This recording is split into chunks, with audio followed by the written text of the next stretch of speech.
welcome to our next Talking with Your Pompe Peeps. This one is on the good, the bad, and the ugly. How to approach unsolicited advice, but also unexpected actions that made your day. So let's start with the good. So on this slide, we threw together some different advice that people have received that they found good.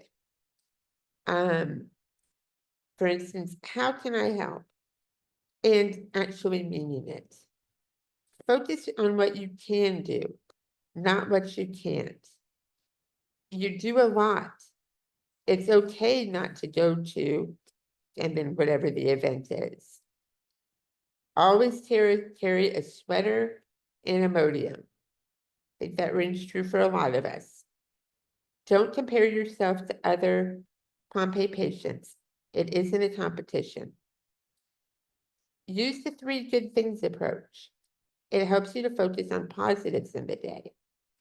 And that approach is every night before you go to bed, as you're laying there, think about 3 good things that happened to you during the day.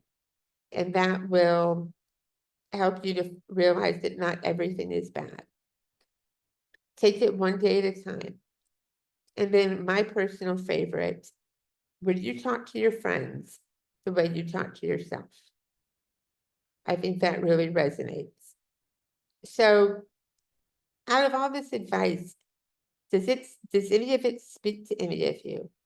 Or have y'all gotten advice that isn't up here, but was really helpful and, made you feel better? If anybody wants to jump in. Hey, Taven, I said go for it.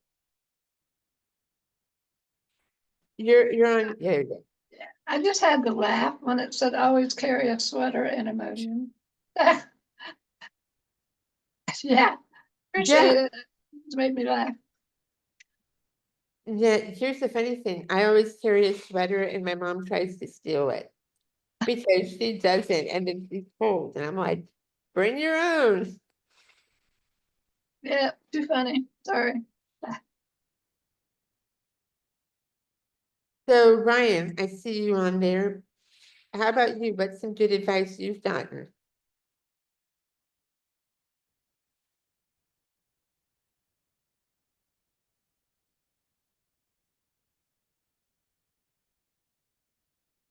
Okay, Ryan, I'm going to skip you for now. Joe. Well, I think all these are good. They all are. I mean, I think that not comparing ourselves a lot of times is something that it's something I wanted to remind myself. I saw that and I thought, well, that's smart because everybody's on a different path. Everybody's on a different journey. We all are at a different place with where our journey is. So that's a really good one. Yeah, especially since our disease is so diverse and heterogeneous. I mean, look at all of us on the call, and we're all affected differently at different ages, different progression speeds. So yeah, I agree. I think that one really has always helped me as well. Carolyn, do you have any thoughts? Well, I like the bottom where it says take one day at a time, because with Pompe disease, you could wake up feeling terrific, minimal pain. You're able to do more than you normally can do, and then you wake up the next day and you can barely roll out of bed. So you just have to convince yourself that, you know what, this is part of the process of the disease, and you can't feel bad about it. You just have to try to think as positive as you possibly can. Okay, I can't do this today. Then what can I do? Do I need to just sit and relax, rest my muscles for a day, and start again the next day? So it's all about mindset with Pompe disease. I find it sometimes I can beat myself up. It's like, why can't I do this? I used to be able to do this 20 years ago. It's like, oh, well, I'm going to be 73. Even if I didn't have Pompe disease, I probably still wouldn't be able to do it. So, Very true, yeah. right. So I just have to keep a lot of self-talk. Yeah, no, I like that, that point that you're making, that you never know when you wake up what the day is gonna bring. And I think I definitely experienced that a lot. I see Joe nodding his head along to that one. And it reminds me of, I'm sure everybody's heard of it, the spoon theory, where you only have so many spoons that you can use in any given day. And, taking a shower takes up so many spoons. Going out to dinner, cleaning, whatever you have to do takes up spoons. And so you have to plan out how you're going to use your energy for that day. But for me, it's really not just that particular day. What do I have going on tomorrow or the next day? Do I need to conserve energy because I know tomorrow's going to be a very long, hectic day? So, yeah, you're right. It's one day at a time and giving yourself grace. It's okay. You're due a lot more than you realize. If I can jump in real quick, is that okay? Am I unmuted? You're I do it? unmuted, and of course. Okay. I would also say finding something that brings you joy and doing that thing, even if you can't do it every day, but if you find at least once a week to do it, because I know Tiffany, she's my sister. I'm Andrea, her sister. Both of us have multiple jobs, multiple things we're working on constantly. We are not good at idle hands and idle minds. When we have For idle saying time, no. we're really good at tackling a project, the to-do list, something that needs to get done so it doesn't feel too busy. But I can't tell you how many times a day, let alone in the week, Tiffany and I will text each other, is it horrible if I blank? How bad would it be if I did this? And it's a small thing, like grabbing a coffee at the coffee shop, on your way to work or whatever, instead of making it at home. Or how bad is it if I scroll Facebook for, 20 minutes instead of doing something productive? And like Tiffany just said, giving yourself grace that it's okay to do those things, little tiny things that just make you go, I can breathe a little bit better, or that helped my stress, or listening to music, just taking a few minutes to give yourself grace that not every moment has to be something productive, something good for you, something, toward work or the end of the to-do list. Yep. No, she's absolutely right. And she is very good at, in fact, when you talk to your friends the way you talk to yourself, that was her advice to me the other day when I was feeling guilty about not doing something. And she said, what would you tell another Pompe patient if they were asking you for advice? I'm like, okay, fair point. Yes, you're right. Yes. Easier to say than do sometimes, like, right? All of this advice, it's great advice, but in the moment, it can be very hard to implement. And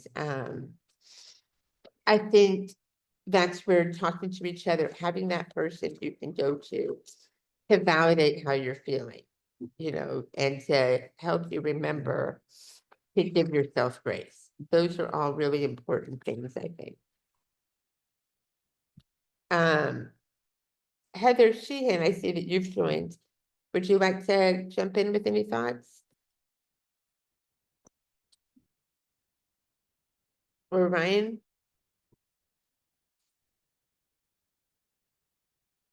Me, no, it's quiet today. All right, do any of y'all have other advice that you would give another Pompe patient?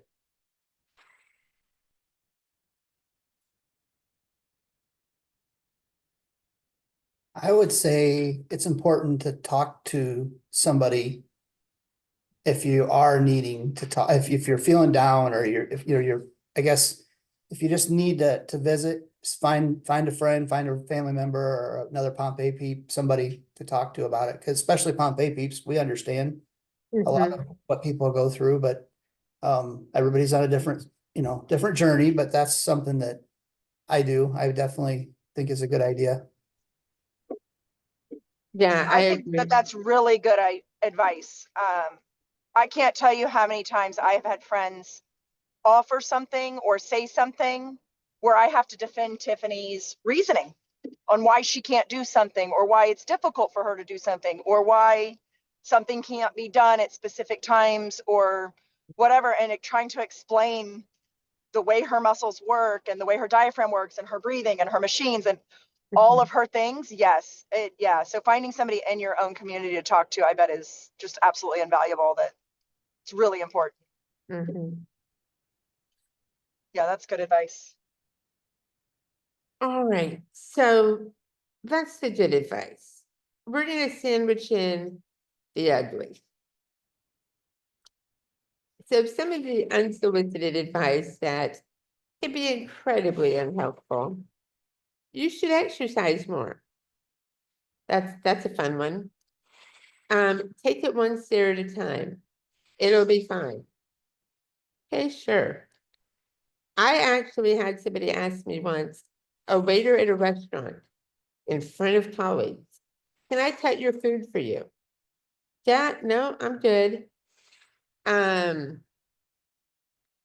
Have you tried, and then insert anything, any medication, any supplement, anything? It helps somebody I know with some other random disease.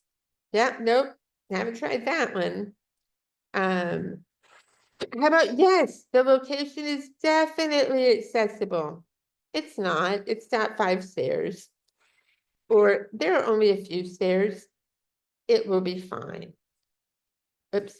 And then my favorite one, I know what you're going through because I need to use your wheelchair right now too. Yeah, no, not quite the same. That was actually said to me by a family member.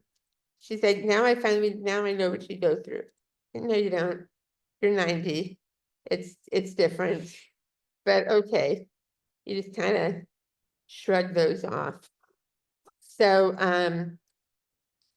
has anybody heard these unsolicited advice before?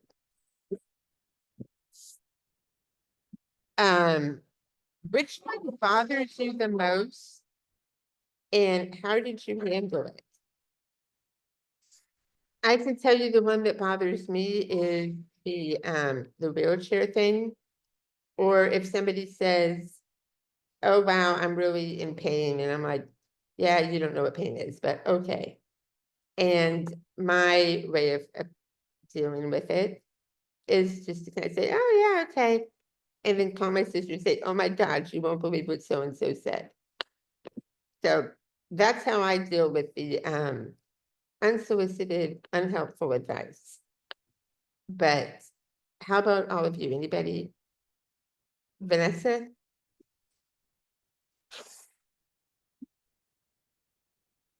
Well, yeah, and I don't know, I guess with me, it probably depends on where it's coming from. Are they truly trying to be helpful? And say, oh my gosh, I wish I could help you, let me give you some advice. Or they just like have no clue what's going on with us. And then it also almost becomes rude for them to say things. So I think I can see both sides.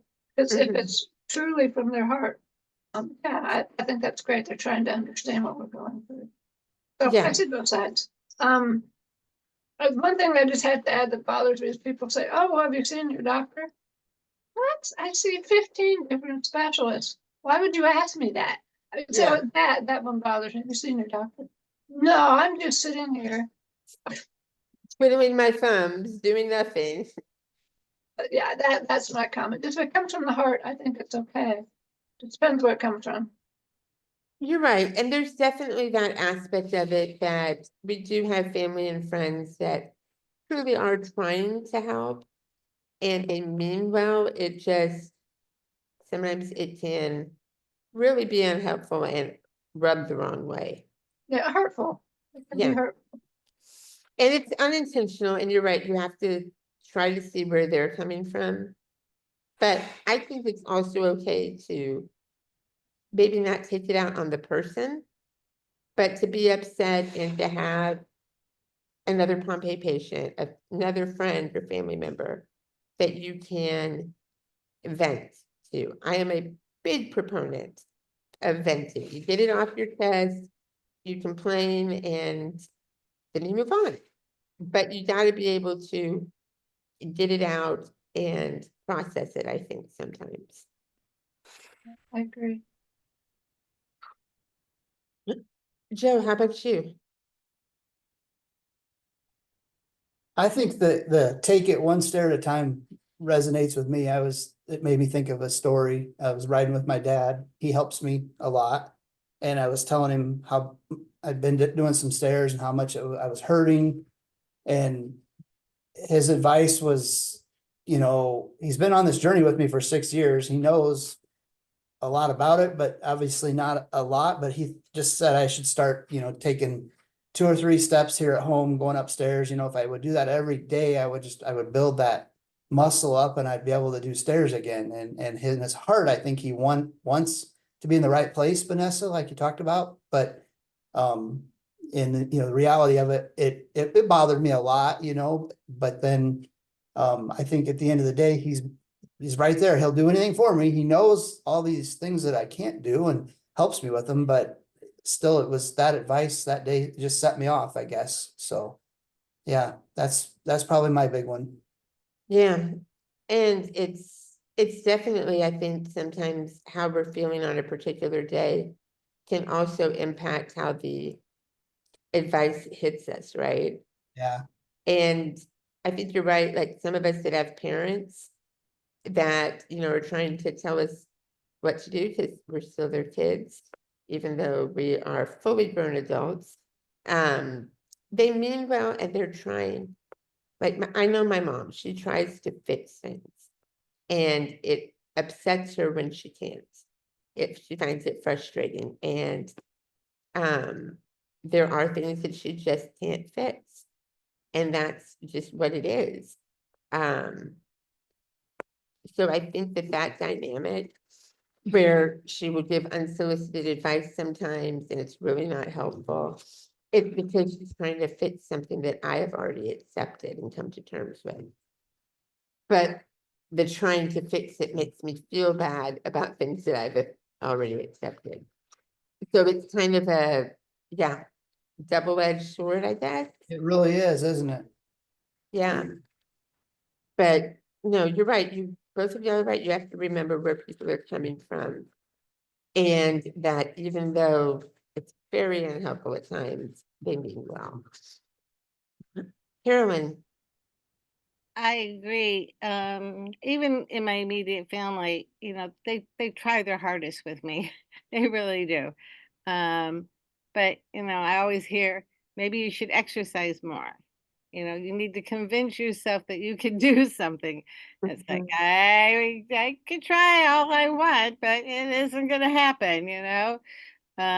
So I don't get offended because, like you said, it's coming from the heart. They're just trying to want me to be better. I was very active all the way up until, oh gosh, maybe about 60 or so. And then when I hit 60, my Pompe disease really kicked in high gear, and it's really in full force now that, like I said, I'm going to be 73.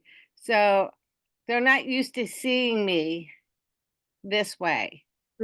I've always been the active one. I was the one carrying, I used to be a furniture refinisher with my father-in-law.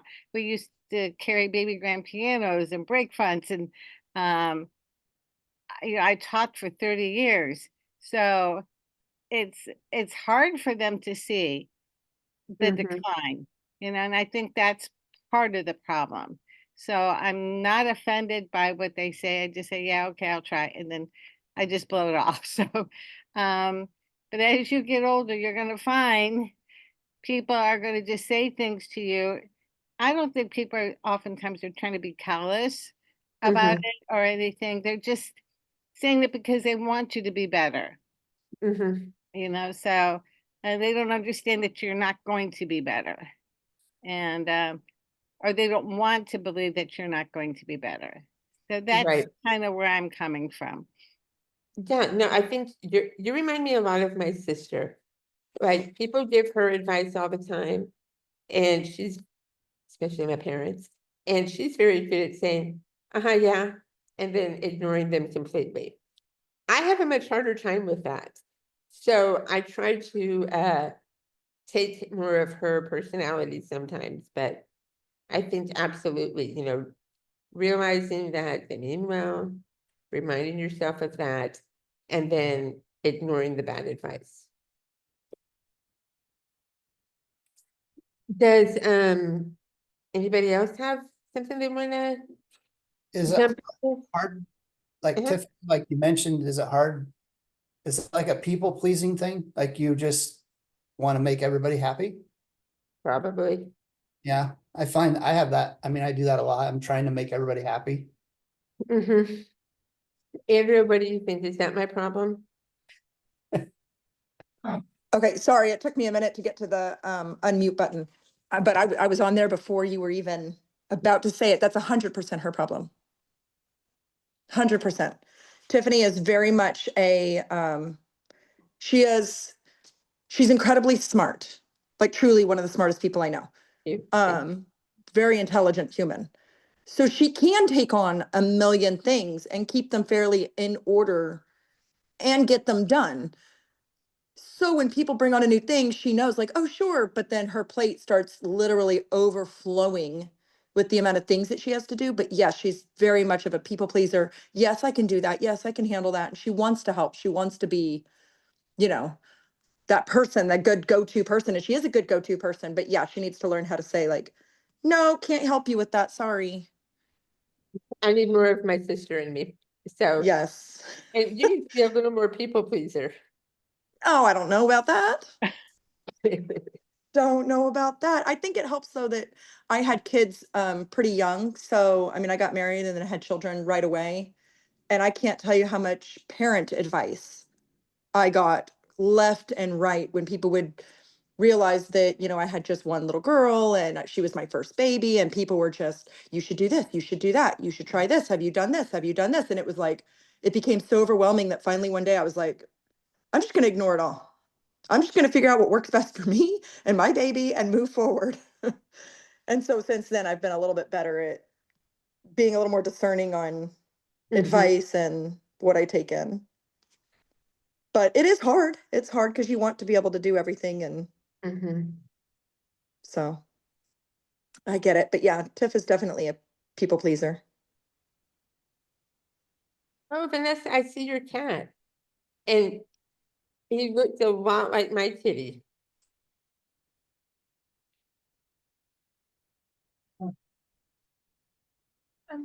There we go. Yeah, remember I removed the storage in this room. Well, it's still there, all the boxes. But that's Russell. It's a Maine Coon. And he likes to sit up there on top of that when I look out of the window. You can watch birds and bugs. Yeah. Yeah, he's a good boy. He's a part Maine Coon, part something else, but he's about 8 years old. Yeah, mine's a year and a half, I think, maybe. Yeah. But he's a big orange cat and he's big. He got really big. But Yeah, his head is small, but his body is big. I can see him kind of cleaning his foot. Yeah, he's a good. I don't mind having him in here. He's great. yeah. So am I the only one that's been told, yeah, it's accessible? And then you get there and it is absolutely not?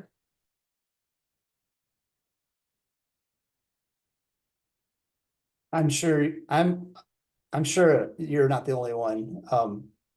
I was thinking about a wedding that's coming up this summer in Colorado, and my dad actually, again, I told you guys, he not all bad. He's thought about it and he said, we're gonna have to get a side by side to haul you where they're gonna park and get you up to the house where the wedding's at. It's a quarter of a mile up a hill, and I was like, so there's a good example of looking out for me, but Yeah, yeah. that's awesome. Yeah, my experience with the wedding was I was asked to be in a wedding didn't really want to, I mean, it's always an honor to be asked.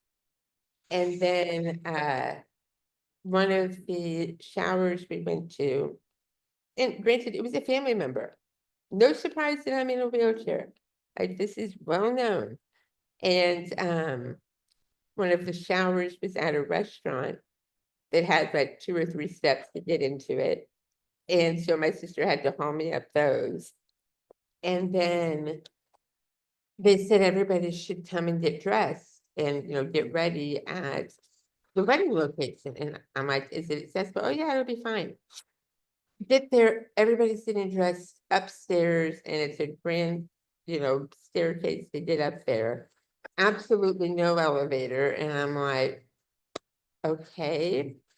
Ended up, the groomsmen carried me up and the bridesmaid carried me down. And so that was terrifying in its own right. We made it happen. It worked out. But it's one of those things where it's just like, come on, you're a family member, you should know. And that was a little bit frustrating. But at the end of the day, it's her wedding, it's what she's thinking about. She's not, I'm not the priority. The bride is the priority. So kept it, reminding myself of that. And again, she meant well. So yeah, that one was fun. All right, let's get back to some positives. What made your day? And Joe, this is like right there with what you said. A friend or family member truly understanding what you will need to make travel possible. Not gonna lie, my sister was been great about that recently. We've had a few trips and we'll talk through things we needed to have pulled together. And she said, don't forget this and this. And I said, oh yeah, you're right. And it's all about the planning, right? So I think that when somebody says something or does something, it makes your day because you're like, oh wow, they really do understand.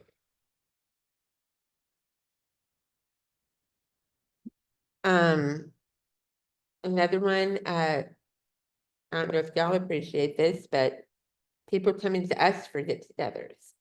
So that, you're in your house where everything is the way you've adapted it for what you need. I find that really helpful and I appreciate it when they're willing to do that.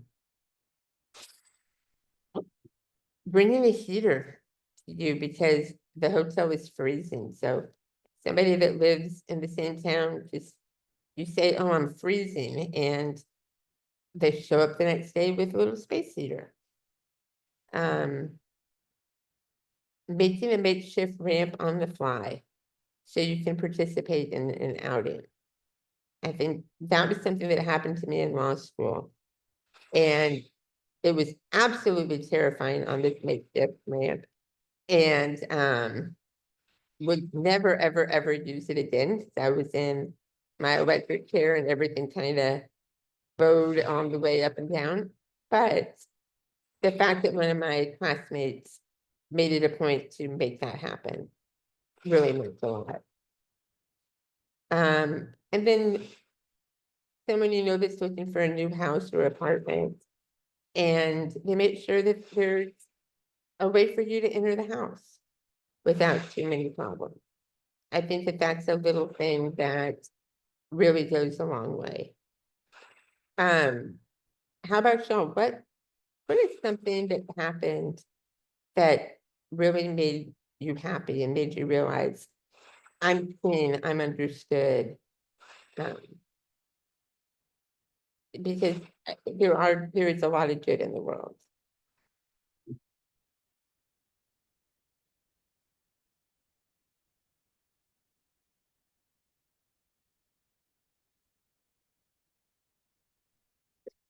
Go for it, Joe.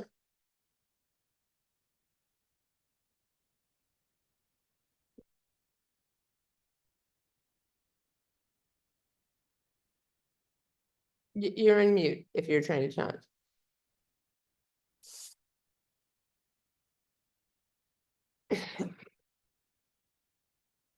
Vanessa? And it just made me realize I was up in Raleigh last week for the conference, and my brother lived there. He lives in this creepy old wooden farmhouse, and it's crafty, and it's just, and they love it. And it's great, but it's nothing like anything I'm used to. Mhm. And he had extra blankets on the bed and a space heater beside the bed. He had fixed the stair. It's only like maybe three stairs in, but he had fixed the handrail. He knew I could get up, but I had to have. So it Mhm. was, yeah, so the little accommodation, because he gets it. He gets it. And I really appreciated them. And also, I'm gluten intolerant now, so they had also bought me some things that I could eat. So yeah, the little things were just great. I appreciated it. That's awesome. Yeah, I think, those things stand out in our lives and make you appreciate the people around us. I was just thinking this morning about this a little bit. One thing just kind of hits me on a daily basis almost is when people hold the door for you. Those people slam the door. I mean, right in your face. They just let go. Don't even totally oblivious that there's somebody behind them. And so when people stop and hold the door, I'm like, wow, thank you so much. I do it for everybody. I just always have. I raised both my boys that way, but so many people these days are totally oblivious. Yeah. So anyway, that makes my day every day when, especially if you see someone like 9 to 12 years old that opens the door. Wow, that's great, right? Your parents are teaching you right. Yeah, my boys have always done that, but Mhm. I don't know. I don't know why people don't. It's too busy, I suppose. Yeah, I think it's a common courtesy that is being lost. But I agree, it's very nice when somebody does that, or, especially like if you're walking in somewhere and somebody's inside, they see you coming and they run out to open the door, Mhm. right? Because they're like, you know there's gonna be a problem. Let me run out and help you. Well, I was having a conversation with a friend this morning. We were talking about that. And it's funny because I get a Starbucks. It's not coffee. I get one of their refreshers almost every day. And it's funny, the people, the people in scrubs, whether they're nurses, doctors, I don't know what they are. But those are the first ones to run and grab the door. Isn't that funny? And she goes, well, I think they're in service. And so they think about that. But it's funny. They're always the first one to run to you and open doors. That was great. Yeah. Carolyn, what's something that made your day? Okay, I think you can hear me now. Yeah. Well, I don't know if it's something that made my day, but I don't get out very often. I may go see my niece for a holiday or something. I'm pretty much in my house, but when we do go out, it's either my husband or my son. They know to grab my hand because I'm vain. I won't use my cane. I won't use my rollinator. Um, so they are my support systems when I'm walking. Uh, Mhm. and they do it without me asking, which makes me feel good. It's like they don't think twice about it. They just like stick their hand out or their arm and to help and support me while I'm walking. I know I should use my cane. I know I should use the rollinator, but talk about mindset. That's Mhm. one thing I have not gotten over with yet. I still am having a hard time doing that. I've been so free and independent for so long. It's just so hard for me to give in to using one of those. And I just bought another cane. Ask me if I used it, Tiffany. No. So so but it just, they do it now so automatic. They just Yeah. yeah, and Well, go ahead. I'm going to give you a little advice. So when I was first diagnosed, I got progressively weaker over like a 3-year period. to where I really couldn't walk. If we were going to a restaurant, they'd let me out at the front, I'd go to the table and that's it. And yeah, I had to be holding on to somebody. Right. But I didn't want to use a wheelchair. Should, but I didn't. And then we went to the Netherlands. And because of that, and I was completely out of my environment, my mom brought a wheelchair and brought it with us and didn't tell me. And I will never forget being at that hotel that first day and using the wheelchair. And my brother and sister were running with me up and down the hall.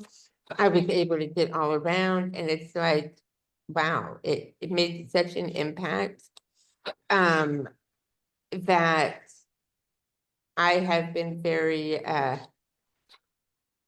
I give people advice all the time that, yeah, you don't want to use it, but it can really expand your life, and not just Pompe patients. I had an aunt that for a solid 10, 20 years really couldn't walk. Like, she had hip trouble, knee trouble, all of it. But she wouldn't use a cane, she wouldn't use a walker, she wouldn't use a wheelchair. And so I'm like, you've got me using it and you don't, anyway. So I totally understand where you're coming from. And it was an adjustment when I came back and people that had never seen me in a wheelchair were seeing me use it.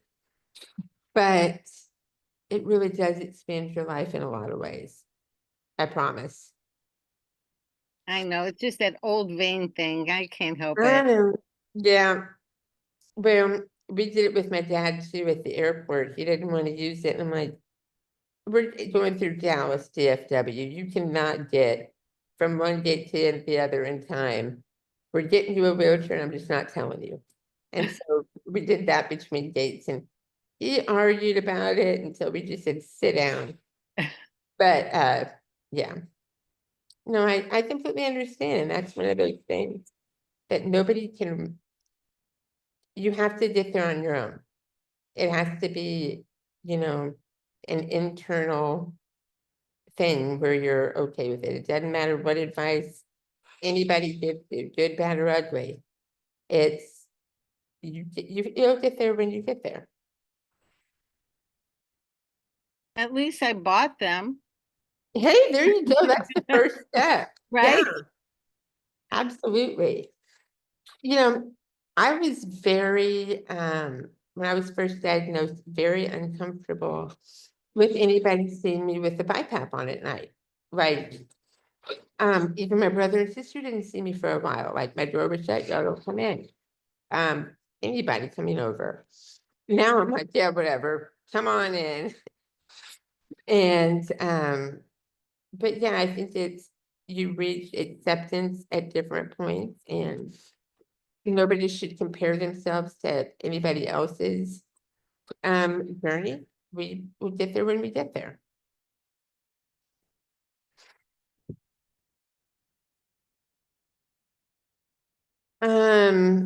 Ryan, are you gonna jump in or are you just listening today?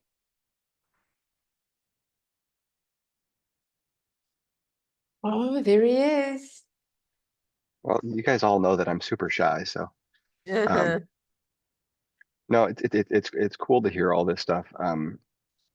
I I share many of the sentiments, many of the insecurities and fears that a lot of you guys do about some of the same things. I think one of the things that um, going philosophical on it that I've enjoyed about this whole journey and trying to, like, for me, it's really important to find things that I actually like about it as well, is I think it's made me um, a lot more open to observing where I can be helpful to others, whether they have Pompe or any other disability or just are going through whatever they go through in life, because these are not our identities, they're a piece of who we are. And so, I don't think it's true that I'm always the person who's considerate about, looking for making sure that the restaurant is actually accessible or that my new apartment or my new whatever is. But I'm definitely better about looking out for others or looking out for or for friends who might be having a bad day or having signs of it, because I'm so familiar with what those signs look like for me. They don't have to have Pompe. They don't have to have this to be having a tough day, and I want to be there for them Mhm. in ways that set an example for how I'd like for them to be there for me, even if I'm not good at receiving them being there for me. Well, and I like what you said about not being good at receiving help, and I think that that's really, really true. I think a lot of us, I know I'm guilty of it. We get stubborn and we don't want to ask for help. And sometimes we need to be pushed to accept help that's there. Yeah, and when I think somebody's done it well, I try to make a point of pulling them aside afterwards and just saying thank you and positively reinforcing it. Because again, they could do like somebody mentioned earlier, they could do the same thing Mhm. on 2 different days, and one day I take it in the most loving and caring way, and other days am I feel called out or caught out or bothered by it. So I do try to also, yeah, reinforce the positive things when I recognize them, both for the other, which is like what it seems like it is on the surface, but it also reinforces it for me, to recognize it and also to like put a little flag in my brain about it, that the next time when something similar bothers me, to try to be like, well, what was different and what can I learn about myself that helps me to interpret more things the more positive way, and then also communicate my needs in a more constructive way. Do you have a specific example of something someone did that really made your day? So something that was really positive that I took that it caught me at the right moment, and I felt very caring about it. I was at a bachelor party a few years ago, um, uh, with some friends, and we were doing some activity, and one of my friends sort of slowed down and didn't make a big deal out of it in front of the group, but like kind of allowed for me to like grab onto the back of his jacket or whatever to help me get up something. Mhm. Um, and it was, I don't know that he like consciously thought like, oh, Ryan will struggle with this. But in that moment, it was like something that really connected and was clear, that was just very helpful. It gave me all the dignity and vanity and whatever else that I needed. But also allowed me to, but I was open to accepting that support in that way. Um, I've had people, I've had strangers like Uber drivers that are like, if I'm going to, when I was going to the airport when I was doing treatment in the trial, that would be like, oh, where are you off to? And I talked to them, and I felt like there was none of the other attachments of our relationship. It was just somebody who was genuinely curious about the condition, and I have so many specific memories of feeling like um, these random Uber drivers, I was able to share something about this more than with close friends or family, because they were curious, which is so important to me, but there was nothing else there. And I realized that like in some of that, maybe I'm a little bit intimidating to talk to about these kinds of things, or to truly be there because I have all this other context too. But anyway, those were things that like I felt there's at least a handful of those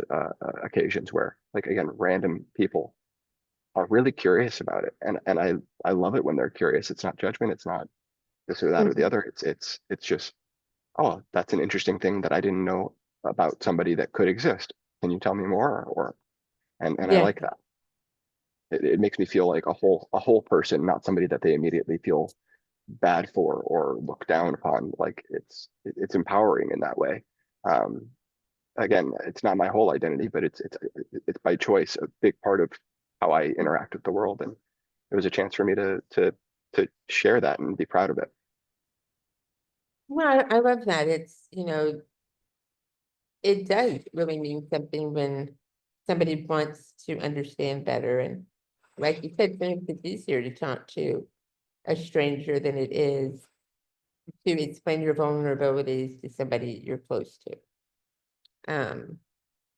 Yeah, that's really cool. And with the new numbers and like with the new diagnosis, at least here in the US, like the likelihood is that at some point in their life, they're going to come across somebody else that has it now in ways that wouldn't have happened before. But like they're going to come across 18,000 other people in their life at some point, probably, or at least the chances are higher. And so like I don't expect that most of them are going to remember anything about it, but in that moment they were curious and they were kind and they learned something about rare disease or about genetics. And if they don't come across somebody with Pompe, they are definitely going to come across somebody that's talking about genetics in a way that we weren't talking about it 10 years ago or 5 years ago. They're going to come across somebody who has in some ways is different than what their understanding of normal is. And hopefully I also like represented myself or our community well in the sense that it's okay to ask. It's okay to, as long as it's like respectful and coming from a good place. We shouldn't have to hide from our differences. Like we should embrace them. They're really cool. They like that's what makes life interesting. Yep. No, I absolutely agree with that. And I don't know about y'all, but like when kids come up and they ask questions and you have to, I'm not gonna say dumb it down, but you say it in ways that a 3-year-old can understand or a 5-year-old. My niece, for example, is 5 now. Andrew's gonna yell at me if I'm wrong. She's But- 5, yeah. Okay. Anyway, the other day we were babysitting and I was getting ready to get into bed with my lift and she's sitting there looking at me and she's been explaining to me why I need to use the lift because my legs don't work and I can't use my arms to push up. And so I need to do this to do that. And I'm like, but the way she was saying it was just so dang precious. And it's like, okay, she's been around me long enough. They understand Aunt Tiffy's legs don't work right. And Aunt Tiffy's it's medicine. And the older ones, because we've got 2 little ones that are 5 and 7. Yes. And then 15 and about to turn 18 this week. Now the Yeah. 15 and 18-year-old, they definitely understand, a lot more. The 18-year-old comes to the conferences. And so, learns even a little bit more than that. But the little ones learning through it, it's cute to watch. It is. And honestly, like, how many times, Tiffany, have we been out in public? And Ryan, I think this kind of goes back to what you were talking about too. A stranger might feel more comfortable to ask because it's like, well, if they did offend you or they felt uncomfortable or they made it weird, they're never going to see you again. Where somebody that's a friend or an acquaintance might be like, oh, I don't want to make it strange, or I don't know if I'm going to say something that's wrong just because they don't understand it. But there were so many times growing up as kids that children would come up with to Tiffany because they're kids. They don't know, they have no filter. And they would just run up a total stranger and say, why are you in a wheelchair? Can you walk? And the parents would immediately come up and, I'm so sorry. I'm so sorry. Yeah, And Tiffany and I would always be like, no, it's fine. It's It's okay good. to ask. just a mess. And Yeah. we would find a cute way to say, like, oh, her legs don't work the way your legs work. Her muscles are different. So she uses her chair to get around. And Mhm. that's okay. And it's really cute to see the way they kind of process that. But yeah, I think adults are a little more nervous on, well, I don't want to ask too many questions or make it like, what if they don't want to talk about it? Or what if it gets strange and they don't know what to ask? And People are too so, afraid to offend each other these days to actually have yes. conversations. Well, and I think Yeah. in a lot of cases that filter from adulthood and what sometimes parents are teaching their kids in that sense is a filter of like, oh, somehow in a hierarchy, they are worse off than us. So you don't want to draw attention to that. And it's like, Right. so that there's already a judgment built into there. And there's actually nothing inherently worse or better about that. Like when people come in with genuine curiosity, and you can tell that, you can kind of feel that difference on most days. Yeah. It's like you actually you care about me as an equal. You care about me as whatever. You're willing to ask somebody how their weekend is. That's not bothersome. But like this, you're asking me about how I'm doing or what's going on. And if I can tell in your intonation or in your tone that it's not from a standpoint of like, oh, things must be tough. How is it? Then I'm immediately like, I feel warm by it. That you bring up the kids and not having learned that yet. And I love that as an example too. There's a movie called Camp Crip or Crip Camp or something like that. That I'm sure you can find on streaming services. That was a lot about disability movement and rights movement in the 70s that led to some of the current ADA and those kinds of things. And there's a scene at the end of the movie that I remember in a lot of detail for like the feeling that it gave. There was a couple that met through their advocacy and activism that had pretty severe CP, cerebral palsy, and had kids, and it was their kids were that was mom and dad. It wasn't mom in a wheelchair, dad in a wheelchair, difficult, like, communicating and all these other kind of like clinical assignments about why they're different. It was just that's mom and dad, and like it was this reminder to me that if we are just humans to each other, that's a really cool place to be in. And if I want that out of others, I need to try to do a better job of that myself too. Yeah, no, that's really true. And, I feel like sometimes, we have a lot of extended family, and I don't go around talking about, well, this is what Pompe is to me, this is that, these are the things I deal with. And so it can be frustrating when, you're in a situation. Oh, here's a perfect example. Last year during our conference, I got a text from one of my cousins saying that they were in the area with their girls and it'd been so long they wanted to stop by and see us. And I texted back, oh, I'm so sorry. We're in the middle of our international conference that I'm hosting and, not home, basically.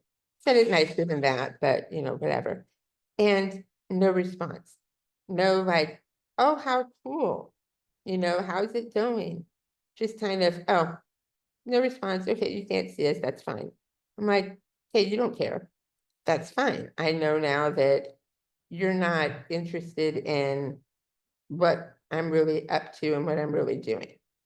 And on the other hand, you do have family members that do care, that show up to the fundraisers and the events and want to know what's going on and all of that. So I think, the people that show up, it really matters. When we were in the Netherlands, my mom had an aunt. I mean, she had to have been in her 60s, and this was in the 90s, right? And she would email my mom constantly, just say, what's going on? How are you doing? All of this. And, here is a woman that, internet was just starting. It was not her generation's forte in using new technology. And yet she learned how to use what she calls an email machine in order to stay in communication. And that really touched my mom. She'll never forget that Aunt Lena stayed in touch. So yeah, I think there are people like that in our lives. And when I was not able to go to school anymore, another aunt would call me and say, hey, why don't we go do this, and pick me up, and she would help me get in and out of the car and, take me on an outing, which was really cool. And but she was an awesome person, so not a big surprise there.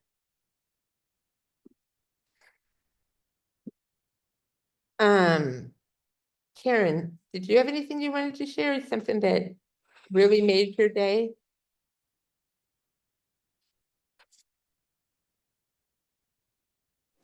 Okay, I had to unmute myself. I'm like, wait a minute. Yeah, sorry I'm late. I was like running some errands and the time got away and I'm like, oh no, it's already started. But yes, well, most of you know I've lost my husband almost 2 months ago now. And it's been amazing to me how many of my, what I call my Pompe family have reached out. And I mean, they know the struggles of just day-to-day living and how tired you are. And then you mix grief into it. It just gets a whole new thing. But it's, and the people that like are around me, like cousins and those, like they're amazed at how strong I am. And I said, well, I think that is I've learned to be a fighter, because you kind of have to fight to get treatment. You have to fight for everything, find the right doctors, all that. And that's really come in play during all this, you know. And but yeah, it's and going back to like kids you were talking about, and how like I consider like my 4 grandkids never knew me before Pompe. My oldest grandson, who's now 20, was only about a year old when I was diagnosed.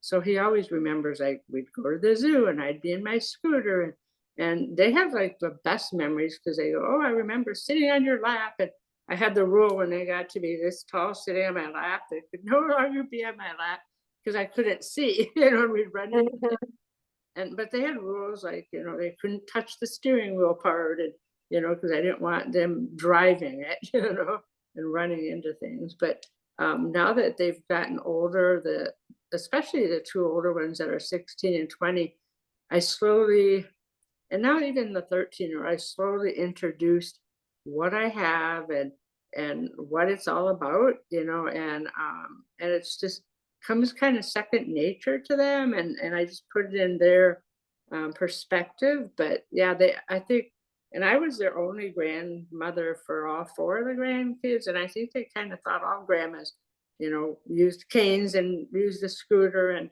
you know, it was just me, you know, and I didn't make a big deal. So I think that's part of it. But yeah, but I think it's amazing how, you know, my community of Pompe people have really wrapped themselves around me and helped and checked in with me. And I mean, Vanessa's a big one. She's texted or called almost every day. So, and that helps so much, because having other people who really get it, you know, what Pompe is, and then you put more into the mix, or an injury or anything, we really need that, you know, camaraderie thing. So.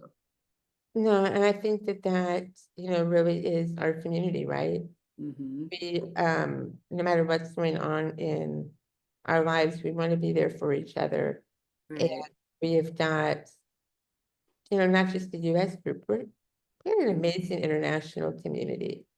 And I always, when I talk to other organizations for other disease groups, it always amazes me how unique we are, in that we do work together so well, we do support each other, and we have an amazing clinical and medical support team from around the world that, you know, that isn't the case in all diseases.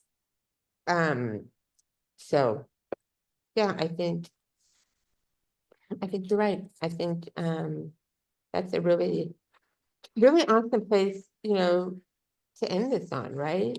It's International Pompe Day. It's the message of together we're strong, and the way we support each other can be, you know, what makes or breaks somebody's day. And as advice to ourselves, we should remember that, you know, people are usually coming from a good place when they give advice, and to give each other grace and give ourselves grace. Talk to ourselves the way we would talk to another Pompe patient. And yeah, I hope this helps everybody on International Pompe Day, and that you all took something from it. I know I did. I think it's been one of my favorite talks to have, because this is life, right? The good, the bad, and the ugly. It's life. And yeah. Happy International Pompe Day, everyone. And remember, together we're strong. Thank you. Thank you.